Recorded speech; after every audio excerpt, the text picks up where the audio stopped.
Hello again. Welcome back. Story time, self discovery. So, I'm hoping you have seen the previous part one. If you haven't, I would encourage you to do so because then it's going to make a lot of sense when you get to watch this. So, this is part two of the self discovery series, which we started previously, and we hope to do in the coming few days, weeks, and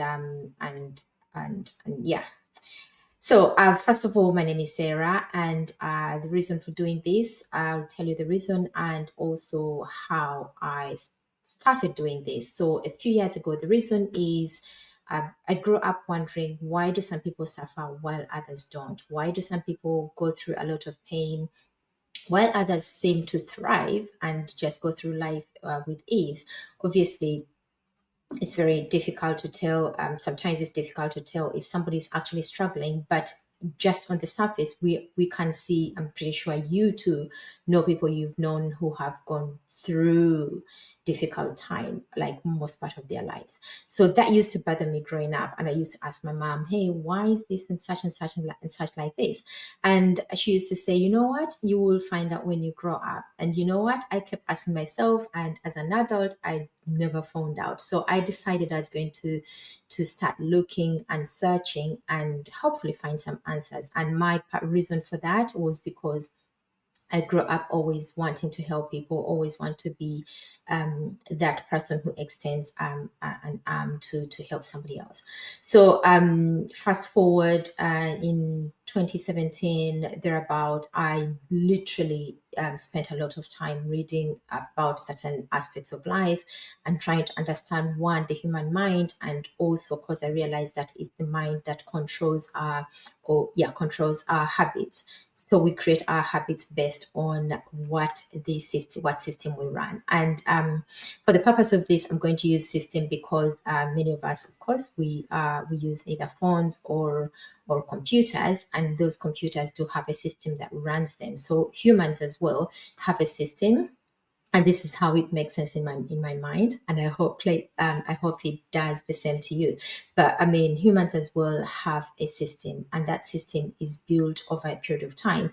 And many times you'll find that some of us run on very old systems that we never update, and simply because we've never bothered to, or because we do not even want to tamper with it because we think, oh my gosh, if I revisit that, if I try to remove that, how is that going to affect the rest of my life, or how is that going to change what I'm going through right now? So because we are afraid of what the new system might do or not do, we tend to stick to the old system. But for today, I'm going to talk about my story, and hopefully that will inspire you to revisit your operating system.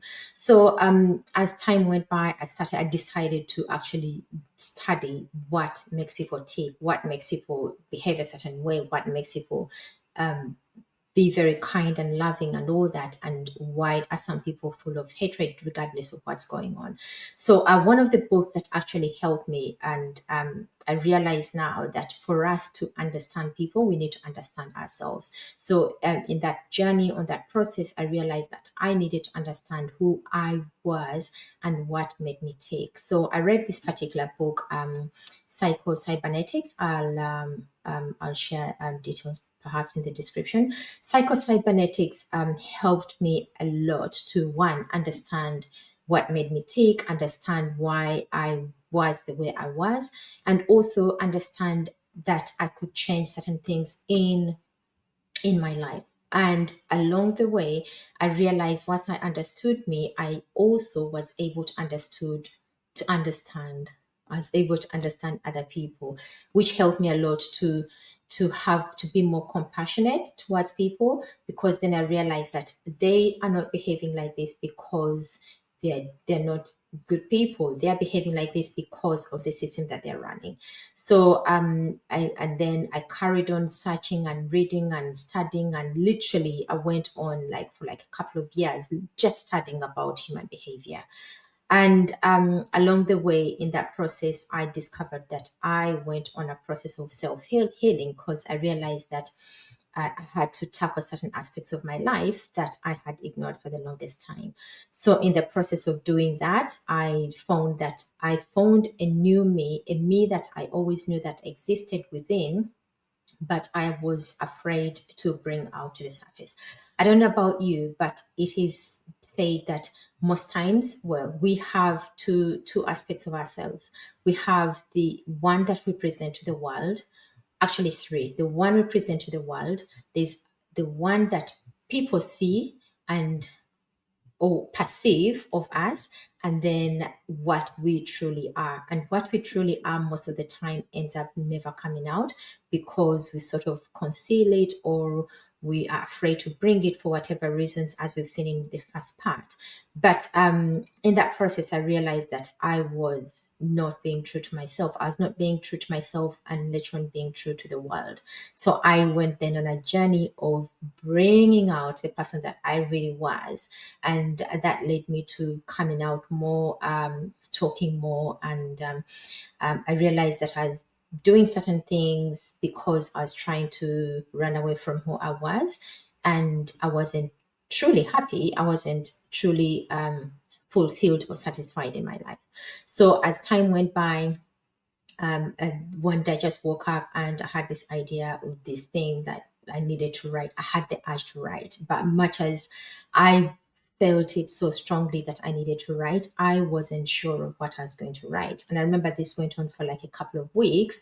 And then one day, literally, it just opened up to me. It just opened up to me what it was and the whole process and and that's what you get in the book. The book is Alchemy of Happiness, which you can find on Amazon, or you can contact me if you need a copy. And it is a book about healing the inner child. It literally is a workbook. It's not a book, a novel to read, but it is something that you can work through. So at the back we have, if you struggle with anger, unresolved emotional pain, fear, feeling of resentment, this is the book. So resentment, of course, some of these things, they could be true that they happen. Some of them are perceived in our brains because we feel like, oh, I feel resentment because this is such and such happened. So anyways, I went ahead, I put down the whole layout, and as time went by, I just decided that okay, it was time I had to write. Like I could not write. I wrote for months and months and months. My life was between working during the day and then evening time. I would get home, freshen up, and then get to work until probably 2 3 a.m. every day. So that's how the book came about. And in the book, there's tools. It is a three-part book. It has the identifying your negative emotions, and then it has the how to work through them, and then it has to the final part on removing them and replacing them with something positive. That's simple. It's very, very simple. It's not a huge book, but it is a very, very helpful book.